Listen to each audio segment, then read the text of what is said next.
Let's listen to two examples of how we might talk about getting a promotion at work. Then we can analyze some of the vocabulary. Okay, here's our first example. My predecessor set the bar pretty high, but I think I'm up to the challenge. My predecessor set the bar pretty high, but I think I'm up to the challenge. So, what is a predecessor? Well, if we break this word down, then we can see that it uses the prefix pre, P R E, the prefix or the prefix pre. If we see pre at the beginning of a word, then what does this usually mean? You might have watched a football team give a pre match press conference.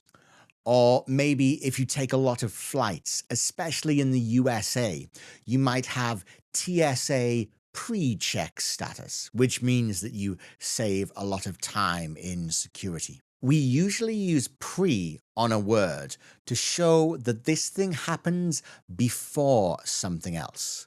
So, with that context, what do you think a predecessor is? Or I should probably say, who do you think a predecessor is? So, your predecessor is the person who did a job before you. Tim Cook has been the CEO of Apple for many years now. But when he took over from Steve Jobs, he spent a lot of time talking about and celebrating the success of his predecessor. So, if predecessor means the person who did a job before you, then how can we talk about the person who does a job after you leave? Well, appropriately for the theme of this video, this is successor. Successor. In fact, the words successor and predecessor and succeed all have the same Latin root. So, thanks again to ancient Rome for shaping the English language that we all use today. I should say here that there's a slight difference between British and American pronunciation. I've been saying this word with the British pronunciation, which is predecessor, predecessor. Over in the US, you're more likely to hear predecessor, predecessor. Very slight difference there. Let's talk now about setting the bar. For this, I want to take you back to 1896, over 100 years ago, specifically to Athens and to the first modern summer Olympiad.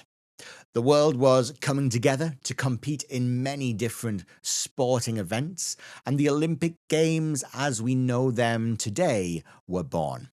Specifically, I want to talk about the high jump.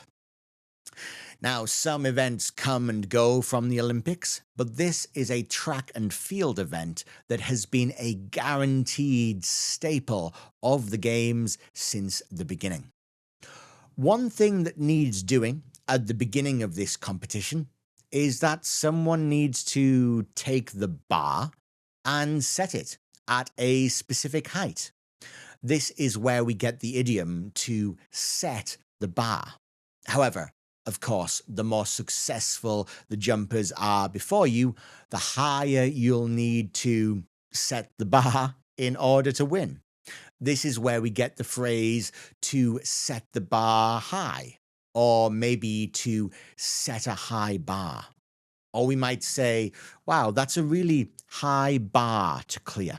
So the next time one of your colleagues exceeds a KPI or does really well on something that is one of your targets, maybe you can tell them that they've set the bar really high, meaning that you now have to try and perform to the same level that they had.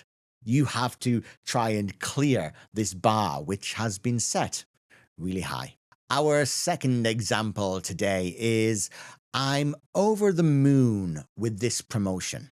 It's definitely been a long time coming.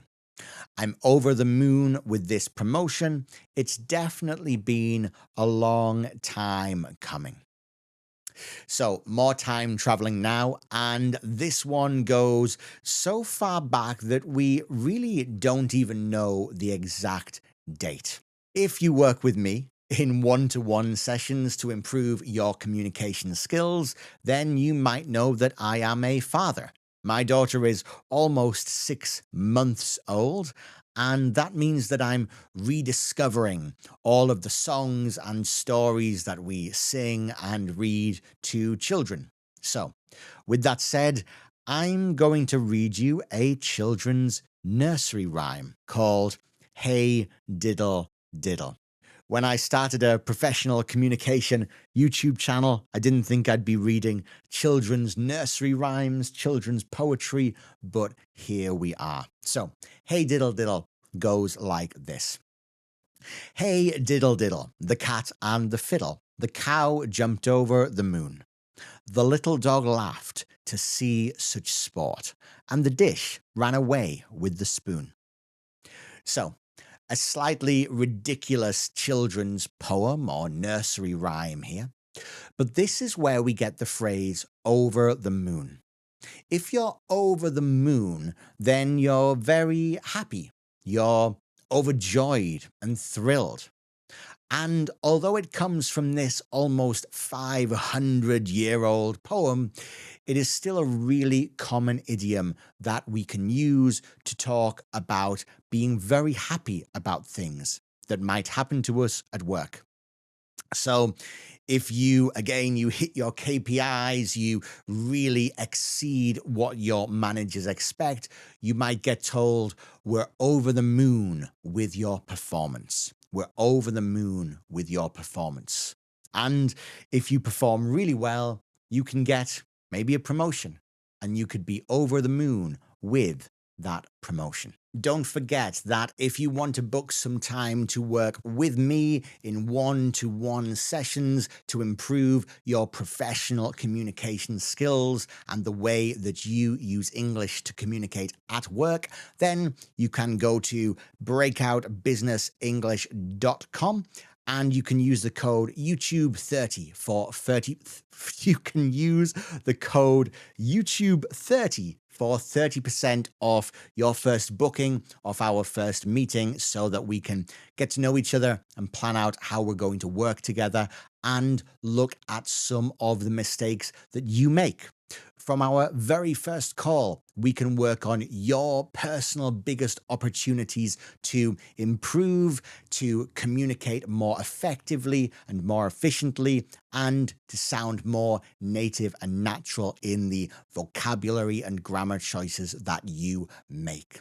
We'll especially focus on the mistakes that you make that make it difficult to communicate, that cause misunderstandings and stop people from really understanding what you're trying to say. So if you're interested in working with me, that's the website, and use that code to get that 30% off our first meeting. That is it for today. If you want to take a look at the kind of thing that I do professionally, that I spend 6 hours a day doing, working with people online, then take a look at this video. This is where I analyze and break down the English communication skills of Volodymyr Zelensky, and we look at some of his biggest opportunities to improve his English communication skills.